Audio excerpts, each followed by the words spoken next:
right. Welcome to CT 103 Coronavirus Edition. I'm going to try to make movies and of the lectures and put them out. I'll probably go a little faster than I would normally do. You'll also be able to look at the PowerPoints on your own and read the book, obviously. So Chapter 5 is all about project chronology. And chronology is the steps that we go through in order to see a job go from an idea to being an actual physical project. And we're even going to go beyond that, because a lot of times in our minds we stop at, hey, we built it, but there's this other part. We got to turn it over to an owner. They're going to operate it, and then something we hardly ever think about is what happens 20, 40, 100 years from now. And so we're going to walk through each part of that chronology. So you see we've got feasibility, that's the starting, then design, then procurement, then construction, then turnover, then operation, and then disposal. What do we do at the end? And sometimes what we do is we break it down and take it to the dump practically. And then other times we actually repurpose things, or we keep remodeling it and keep the upkeep for hundreds or even thousands of years. So kind of cool, depending on the project. So construction cycle is kind of interesting in that it kind of depends on the economics of things. So when we have a need, we're going to look and we're going to say, hey, there's an opportunity for us to either make money, or we need to widen the freeway, or we need to build a school. It just kind of depends on the specific of the project, but we have a need. Then we have to identify resources. We've got to say, hey, we want to do this. How are we going to do this? Where are we going to get the money and the land and all those things, and kind of put everything together? And then finally, the construction. So when we look at construction, what happens is it creates an economic cycle or construction cycle, in that we start off and we have two roads crossing, and someone decides to put a gas station there. And then people start stopping at that gas station. And then, they buy stuff. And then someone just buys, hey, let me put on a service station. Let me make a little market here. And then somebody moves there. And it just kind of keeps growing. And then maybe a business starts there. And, I've lived in the high desert for a long time, and I've watched our towns go from having 3,000 people to having 80,000 people, or in Victorville's case, like 130,000 people. And what happens is we start building something, and that creates opportunity, which creates more construction, which also at some point you realize you have to widen that road. You got to put sewer in, you've got to put natural gas, all those kind of things, public improvement. And then as that happens, it can support more people, population grows, which means we got to build houses for them, which provides economic opportunity, and it's kind of a virtuous cycle, especially when you live in a place like California, which tends to have higher population every year. And so as a result, this cycle is always ongoing. So if you guys remember, our first step in a construction project is feasibility. And so we look and we say, hey, what's the demand for this service or this product or this thing that we need to do? And it could be a restaurant, a hospital, whatever. Then we looked at the cost of construction. How much is it going to cost to build this thing? Then we have to look at the cost of money. Now, you might smile and say, what the heck does the cost of money mean? Well, it's kind of the interest rate. If I can borrow $1,000 and I'm going to pay $10 a year for that $1,000, that's pretty cheap. If I'm going to borrow that same $1,000, I have to pay $100 a year in interest, that's really expensive. And so that's sort of what determines, in some cases, if a project is going to be viable or not. And so we have to consider it.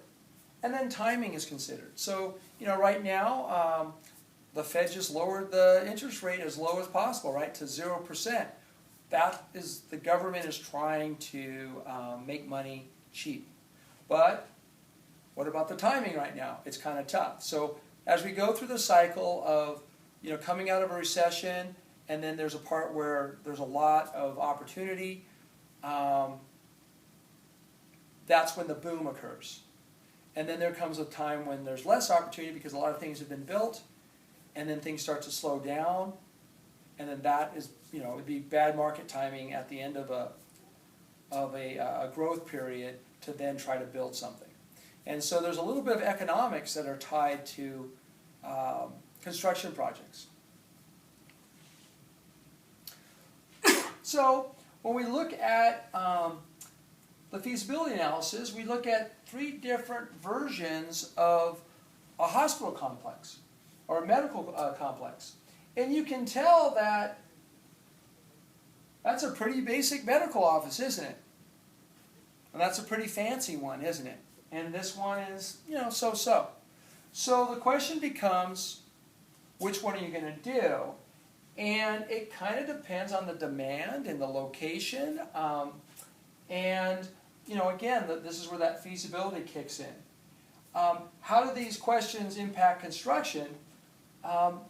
If I'm trying to build a medical office in an area that isn't super affluent, then maybe they're more into the basics, right? Just some rooms, some basic equipment, and that's it. Maybe I'm down in Rancho Cucamonga, and the expectations of the patients and the doctors are that, there's going to be a lot of glass and multi-story, the land's expensive.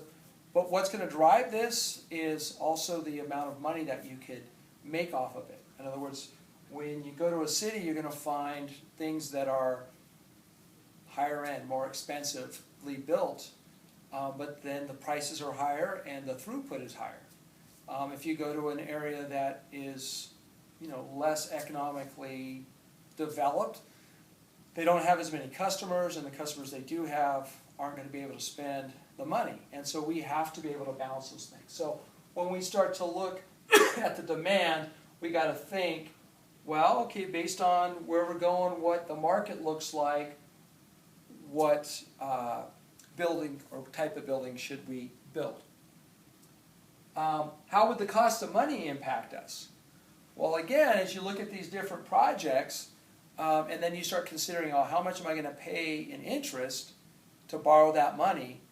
If I'm paying a small amount of interest, I can afford to build a bigger project.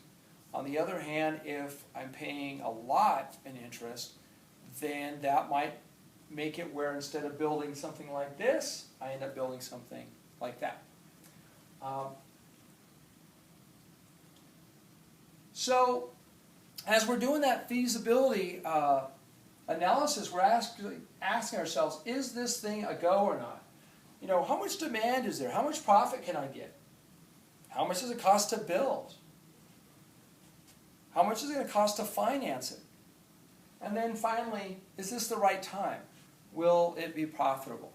And so a lot of questions to be asked, and we haven't even gotten to the construction side, but this is the feasibility. So when we talk about financing, you might ask yourself, well, where will I get the money? A lot of different options.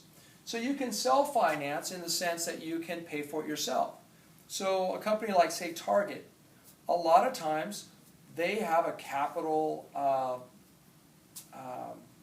department, and they basically, rather than go out and borrow money to do a project, they literally have money in the bank, and they go out and they write a check and they build the company or the project themselves, whether it be a store or a distribution center or something like that. When you're self-financed, that's kind of nice because you have a lot of control over the project. You could go to a bank, and if you go to a bank, they're going to be concerned about the feasibility of the project as well. So they're not going to just take you on your word, hey, I think this is a great idea, and give you a check for $1 million or $100 million. They're going to say, walk us through. So if you go to the bank, you're going to have to prove that this project has a really good chance of being successful. And then if the bank says no, you might also go to outside investors. You might go to someone and say, hey, look, I want to do this. and I want you to invest some money with me. And they're going to, again, kind of like the bank, they're going to be looking for you to show them, hey, this project has a really good chance of being profitable. So when you ask yourself, well, how would the source of the funding impact the project? Well, if you're going for yourself, you have a lot of control, and ultimately you're the one who's going to have to say yes or no. So you have to have a lot of self-discipline. If it's a bank or an outside investor, you're going to be sharing that vision with them, because they might kind of cut you back and say, well, look, I don't see, this project is a little too high. I think if you were to cut it by about 15%, we might be able to give you a loan. And then you might have to go back on the construction side or the design side and pare things back in order to secure funding. So interesting. So now we talk about the design side. And the design side of the project is, how do we go from, hey, I want to build a restaurant or a hospital or a gas station, to actually building it and it becoming a real thing.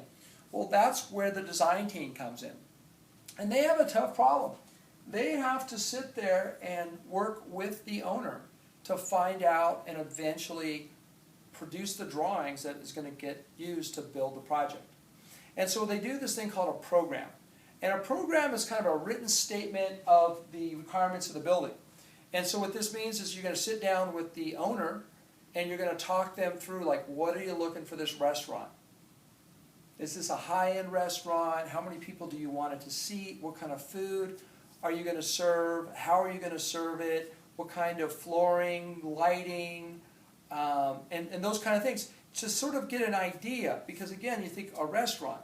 Well, there's a difference between a McDonald's, a Denny's, and a really nice high-end French restaurant, right? So you have to know what the owner wants. And so extensive involvement of the user. The owner of that restaurant is going to be the user, so they're going to try to tell you what they're looking for. Sometimes we might actually get a consultant involved. In other words, the owner's like, hey, I want to do this thing, but I want it to be different. I want it to be kind of edge of the envelope kind of stuff. And they might bring in somebody who is acting as a consultant, which all that means is they're really an expert in the functionality or use of a project, but they're not the owner. They're hired by the owner to give their expertise. So the owner consultant could be coming in early to let them know, hey, this is what we think, timing, how long it's going to take, or also budget. And so when we talk about those things, like what would be in that program, mechanical, which would be your HVAC systems, the electrical and the plumbing system, the public areas, the estimates of costs and times. So quite a bit of things would be in that program. Now, how much time does it take to make a program? Not really that much. Every time as we're going through this phase, it's going to require a lot more effort by the design team. So the next stage would be what's called a schematic. And what a schematic is where you kind of take that program, right, that idea of what the owner wanted, that you thought they wanted, and you might present them with a couple of different renditions of that project. And you want them to have different aspects, emphasize certain things, de-emphasize other things, so that the owner can look at a couple of different schematics and then make a decision. Hey, I like schematic number 2, I really like that, although in schematic 3 I like these elements, can we combine them? And so what the goal is, we're going to find the site. Where is this place going to be? Remember that every piece of land is unique. It's in a certain location, it has a certain topography, it has a certain access to the freeway and airports and all that kind of stuff. And so when we look at the site, we're going to look at what the foundation has to be. Remember we talked about soil and load capacity and everything else. And so we'll develop these preliminary floor plans. Figure out, well, based on the land, it's sloping this way, this is where we think we'll put the building, this is where the parking lot will be, that kind of stuff. And again, multiple options are considered. And then early building material feasibility is considered. In other words, you might start off, hey, I want this thing to be made out of, granite. And when you start looking at the budget and everything else, you realize, that's not going to happen. And so then you start saying, well, let's make it out of brick, or let's make it out of stucco, or something like that. So again, those building materials that we might look at. And the economics of the project are considered. And so as they're doing this schematic, now we're going to start being able to put on like a rough guess of what the project is going to cost. So now, once the owner looked at those schematics and said, hey, I like this one, but let's throw a little bit of number 3 in there, the architect and the design team are going to go back and they're going to start designing the project. And so they call that design development. And it's a single design pursued and refined. So now, based on that schematic, they're going to really start trying to put systems together and start defining what is the roofing system, what's the plumbing system, heating and air, mechanical systems, what's the exterior look like, what's the structure going to look like. And as they do this, now that we're actually working with like real materials, and we've instead of saying it's going to have a roof, we know what type of roof it's going to have, we know what type of flooring it's going to have, those kind of things. We can now talk about costs and time much more precisely than we were before. Okay? And so everything gets a lot more certain. But as we do this, what is happening to the cost of the project? In the sense of, on the schematic, it's pretty rough, kind of looking in the clouds kind of stuff. The schematic now takes a lot of time to put together. The design development is going to take a lot more time to put together. And, the engineers and the AutoCAD people and all that, that's going to cost money. As we refine it, we're going to actually get to the point where we have the construction documents, which are the plans, the actual schematics that the constructors are going to use. But it also is going to include some other things that, and we're going to make sure that it meets the program requirements. So remember that original thing we talked about with the owner? We want to make sure that they're still looking at it going, yeah, that's what we want. So they're still involved. The owner hopefully is being consulted as we're going along. And these plans are what's going to be used to actually bid the job, because now the constructor is going to be able to know exactly how wide, how thick, what the reinforcement is, all the particulars of their part of the project. So, program's kind of like a big idea. What's the project purpose? What's the budget and the schedule? And schematic is that basic vision. We're going to try to give them 2 or more schematics. Then the owner gets some options, and because now they can see it a little bit more, it's a lot easier for the owner to kind of connect with it and make some decisions. And then we're going to refine that, and we're going to get into that chosen scheme, and then we're going to detail out the systems. And then finally, we're going to create those construction documents that are going to be used to bid jobs and eventually to actually construct the project. So procurement is just the process of bringing all the resources together and buying them, right? So when you look, we're going to have to buy the materials, we're going to hire subcontractors to come in and build it, and we're going to have contracts signed. So the procurement stage is where we're really starting to understand what the budget is going to be on this, because we're getting real bids, real material costs, real equipment rental costs, all those kind of things coming together on this project. So when we go to procure and we're going to ask for bids, we're going to organize the work in different categories. And we're going, remember that work breakdown structure that we talked about in Chapter 3? Well, this is where it comes into play, is we're going to define what do plumbers do, what do concrete guys do, what do the electrical people do, what's the HVAC people do. And we're going to walk through all those different parts of the job as we're trying to get someone to bid for it. So when I'm the plumber, I understand that these are the expectations. These are the tasks that I have to do. These are the materials and the equipment that I have to provide for this job. And each trade is going to do that. And then sometimes we might have specialized equipment that we need to order or rent. Now we're into the construction phase. Everyone's favorite phase, right? This is the part we get the fun part, where the dirt's flying and we're building stuff. And so as we're going through that phase, we've got to manage the construction process. We've got to look at the schedule, the cost, and the quality. And so before the construction phase, we hopefully have scheduled and budgeted out. We know what we want to do. And then as we start to execute, we want to be constantly saying to ourselves, are we on schedule? Are we on budget? Are we ahead of schedule?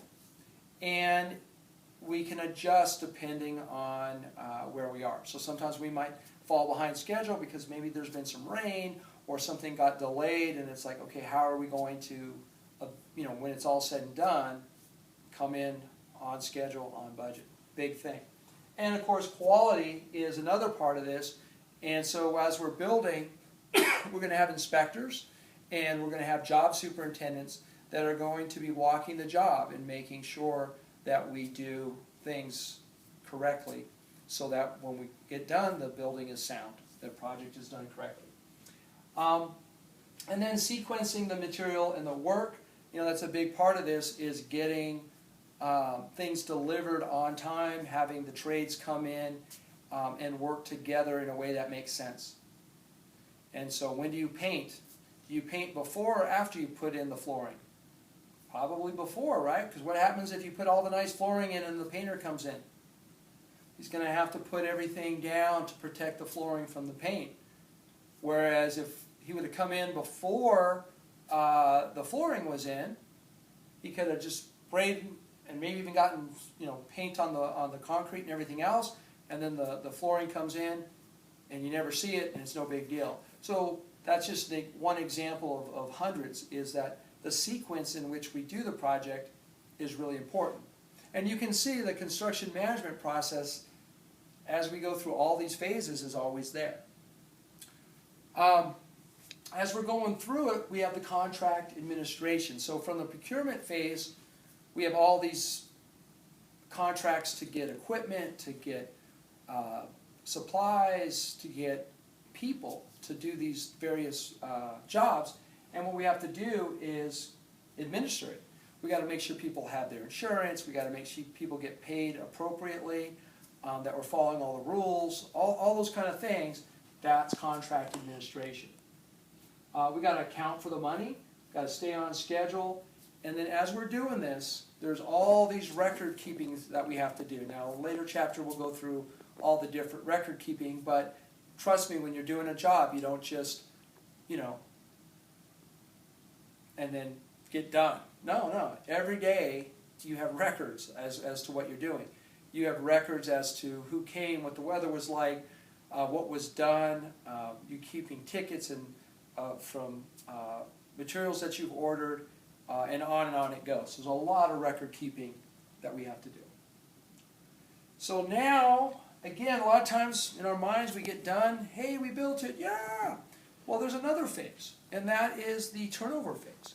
And what that phase is now it went from being a construction project to now being turned over to the owner. And the owner is going to have to operate this project. So if it's a house, it's pretty easy. Most people that are buying a house have lived in a house, right? They have experience with a house. So you don't have to explain how to turn the doorknob or how to turn on lights and stuff because, yeah, they already know how to do that stuff. So turnover on a house is pretty easy. But there could be some things that they would want to know, like, hey, you put a PV system in here. How does that work? Or what's the warranty on the air conditioner? So there are some things that you would see, but you can imagine as you got into more complicated projects, the turnover process might entail showing them how to operate something, showing them how to maintain equipment, showing you how to operate equipment. So for example, when a distribution center is built, the professionals that come in that do the conveyor system, I mean, those folks are super sharp. They've been doing this forever. Then they're going to turn it over to a company and say, here's your distribution system. Well, the people being hired on, they may not know how to maintain it really that well. So there might be a 3-6 month, even a year-long time where the company that built something is turning it over to the owner that's going to operate it. So it just depends on the complexity of the project. So turnover is actually a legal process where the building becomes the legal property and responsibility of the owner. And so there's a thing called a certificate of occupancy and completion, and that means now that the owner has gone through the process and they are now they control and operate that project. And again, it could be really simple on a house, a lot more complicated on a nuclear power plant. Now we have the operation of the facility. That's the fun part. That's where the building gets used for whatever its purpose was. And again, when we were designing it, hopefully we thought about that, because sometimes when you look at, hey, let's save some money by doing this or that, later on you regret it. I brought solar up a few seconds ago. How cool would it be to have a solar system in a new building? Pretty cool, because what does that mean? Once you're up and going, you're going to save money on your electricity bill because you have solar. So you can think about that with, efficient lighting, efficient toilets, efficient watering system, efficient HVAC system. There's things that really help a building to be operated efficiently, or the quality. I mean, does something last 25 years or 10 years? And you get something that is the cheapest thing, you may find that you spend a lot of time fixing it or it being down. And so we want, when we build and operate the facility, to think about energy use, maintenance, cleaning, even, and usage. And so that might cost more money, but save money during the operation phase. Now this is the sad part of the project, potentially sad. We might look at what happens over time. And so, in general, we call that disposal. We might find that we close it down and blow it up and do something different with it. Sometimes we might renovate it. We might do something different with it or remodel it. And so a lot of warehouses and stuff that were down by the river in big cities, they were operating for 100 years, and then, moving stuff by ship and the docks and all that wasn't really the big thing that city did anymore, and trucking and stuff. And there was a period of time where those buildings just sort of sat there. And then somebody came in there and looked and said, man, look at the structure. I'm going to make a loft in here. I'm going to make this into a residential space. And so they go through and they remodel, they renovate, and they sell it, and now something that was once a warehouse is now somebody's apartment. So kind of cool. So what we did today is we walked through the chronology of a project. We started with feasibility. That's the very first thing. Is there a need? If there is, how much of a need? And how much demand is there, either from the financial side of profits, potential profits, or on the infrastructure side of how much electricity do we need, or how much water or sewage or whatever freeway space do we need. So we start looking at that, and as we're doing that, we're looking at costs. How much does it cost to build this thing? Then we move into design. If you think about building a store, you could think of all kinds of stores. It could be a steel building, super cheap. You walk in and there's a bunch of stuff and you buy it and that's a store. Or it could be something super high end. Think about the difference between the Victor Valley Mall and Victoria Gardens. They're both malls, right? Which one was cheaper to build? But there was a reason why they did that, isn't it? And it comes down to this design. When they looked at the demand and they looked at the cost, they made different decisions. And so as we go through that design, we start off with the big idea of let's build a mall, but then as the program gets developed, we start describing that mall, and then the architects come in, and then we refine it, until finally we have those construction documents that we can now go to procurement with.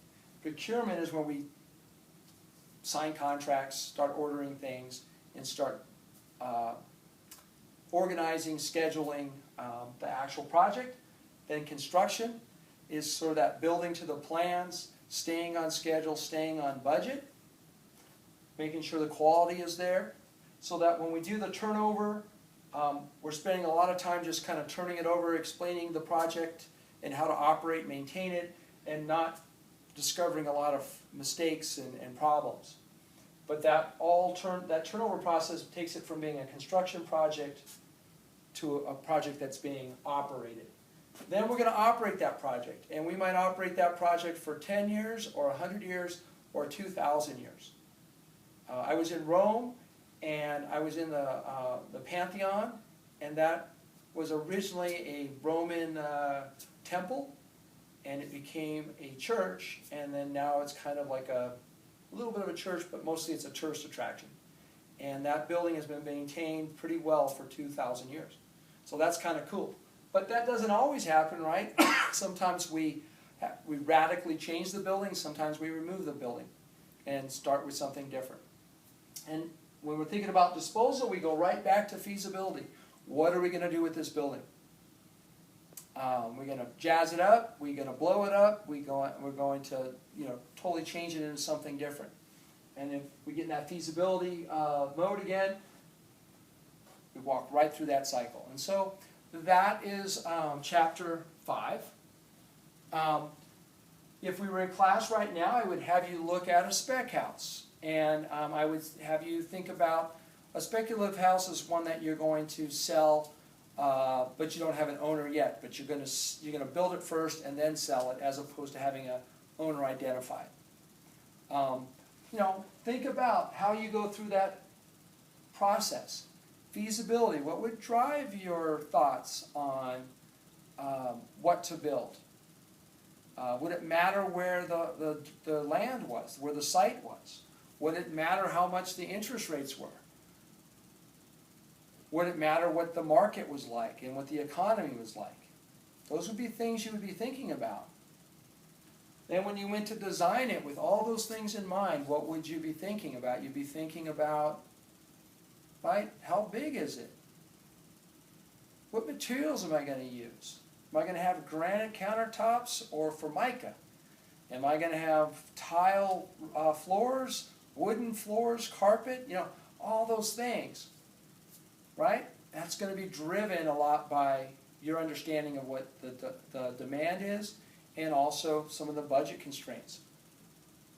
And then, of course, you would roll through the procurement, trying to hire up trade contractors to help you build it, and construction, turnover, operation, etc. So, got to give that a little bit of thought. And on Blackboard, what I have for you is just asking you to do a write-up. I don't want you going out to a job site. Normally I would, obviously, but with our situation now, what I want you to do is I want you to research a project that's either happening right now or historically have happened, and I want you to go through the chronology of it. So if it was the Panama Canal, let's talk about that. If it's something that's being done locally, like the Aldis that are right over there across the street from the college, you could do that as well. And what I want you to do is walk me through that process, the chronology, okay? So I'm looking for about 1.5 to 2-page paper, and you're going to submit it via email. I'm looking for comments on the film, and let me know if this is going to work or not, or suggested improvements, okay? So I'm trying to be quick and efficient so it's not a really long film. And hopefully this is going to work for you guys. Anyways, I want you guys to stay safe, keep studying, and be flexible, and we'll see what happens.